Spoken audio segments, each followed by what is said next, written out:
This is your hillbilly historian coming to you with information you'll never find in your high school or college textbooks.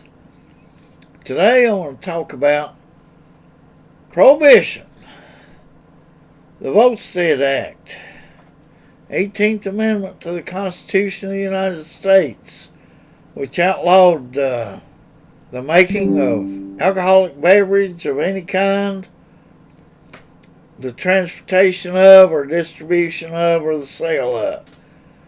Now, there was a women's Christian temperance union that was a main force behind getting laws passed to begin with.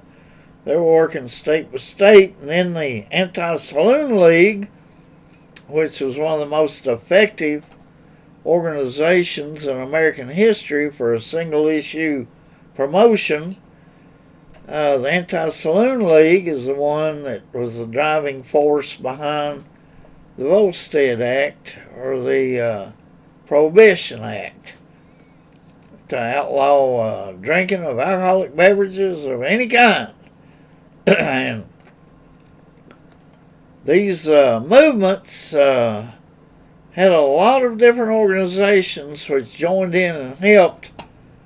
But one of the things they don't tell you much of, now Ken Burns mentioned the KKK is a supporting organization, and Ken Burns is a great historian. He's utilizing modern technology, modern communications, modern imaging, photography, and all these things to create historical venues which are using the new modern methodology of communicating with people.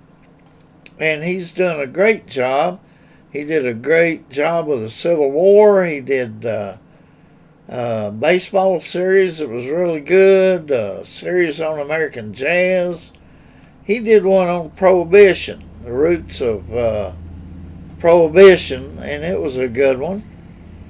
But he just said the KKK was a supporting institution, and the KKK was a strong driving force behind the temperance movement. And why is that? Because they hated foreigners. And the foreigners are the ones who were doing all the brewing, or most of it. Look at their names: Bush, Anheuser-Busch, Budweiser, Schlitz, Miller, and many others, many others of Eastern European names, because they were good at brewing and they were successful here in the United States with a free market system in brewing and selling beer. And the KKK hated anything that looked foreign, spoke foreign. They hated blacks, they hated Jews, anybody who was a little bit different. And they were a major force behind the temperance movement, because the KKK got real powerful about the turn of the century, early 1900s. They even elected a governor of Indiana. And of course you had Robert Byrd, a senator from West Virginia, who was a Grand Kleagle of the KKK. And a lot of Southern Democrats were members of the KKK. They couldn't get elected without it. So, there you go. A strong force behind the temperance movement, and they got it passed. But, what they don't tell you is it backfired on the KKK.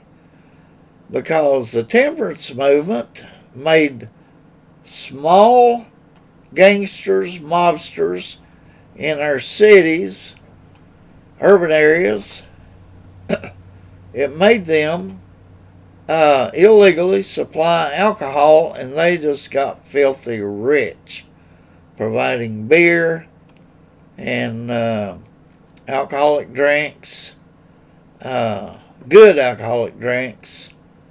In fact, one of the main brewers during Prohibition was Secretary of the Treasury under Warren G. Harding and Calvin Coolidge by the name of Andrew Mellon. Andrew Mellon had a brewery in Pennsylvania that was one of the largest brewers of beer in America during Prohibition. He supplied beer for Al Capone and his group in Chicago, and he supplied beer for Meyer Lansky and Lucky Luciani in New York. So he was one of the major suppliers. And Andrew Mellon, he was hated by the left because Andrew Mellon, when he became Secretary of the Treasury, he cut taxes.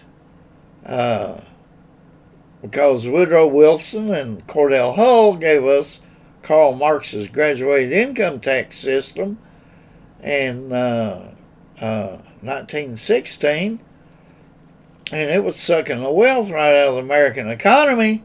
And when the boys came home from World War I, there wasn't any jobs, there wasn't no money, no way to make money. We were in a depression, and the history books don't tell you about Woodrow Wilson and Cordell Hull's depression of the 1918, 1919, and when Warren G. Harding got elected in 1920, he appointed Andrew Mellon as Secretary of the Treasury, and the first thing Andrew Mellon did was cut taxes to the core, and the economy took off like crazy, and we had one of the largest growths of the economy in America in the 1920s because of Andrew Mellon cutting taxes.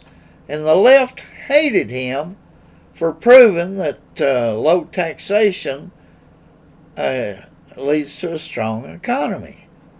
And little government interference, Calvin Coolidge proved that the business of government was to leave business alone. And so they stayed out of government, and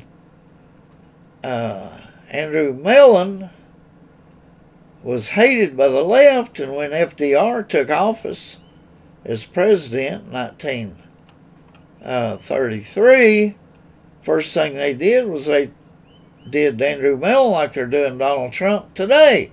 They went after him with lawfare and charged him with a whole bunch of hoax crimes, and he went to trial on every one of them and was found not guilty. And hopefully that's what will happen to Trump, because using our judicial system to go after your political enemies and to support your left-wing ideology is not right at all. But anyway, back to our story. The KKK, when they helped outlaw alcohol and it became illegal, these foreigners who had these small gangs in these urban areas became unbelievably wealthy overnight, because supplying alcoholic drinks was very popular, and they were making a fortune doing that. And it made Al Capone, he was making millions of dollars a week, Lucky Luciano, Meyer Lansky, and gangsters all over America, Kansas City, New Orleans, all these other, Detroit, they became unbelievably wealthy, and they used that wealth to go after the KKK. And after about 1925, you don't hear much about the KKK. They were driven out of the urban areas and the cities by the very people they tried to harm. And when Prohibition backfired on the KKK, they were shot to pieces by these inner city gangs that became very powerful overnight. And most of the KKK, by the time you get into the 1940s and 50s, existed only in very extreme rural areas, uh, helping people like Robert Byrd and Senator Russell of Georgia and people like that. So uh, always beware when you go after somebody. It can come back on you big time, sometimes tenfold, 100-fold. And Prohibition backfired on the KKK big time. And uh, it pretty much destroyed them. They're down to practically nothing now. Uh, they're just not there anymore. And that is some more American history from your hillbilly historian from the hills of East Tennessee and Appalachia. Good day.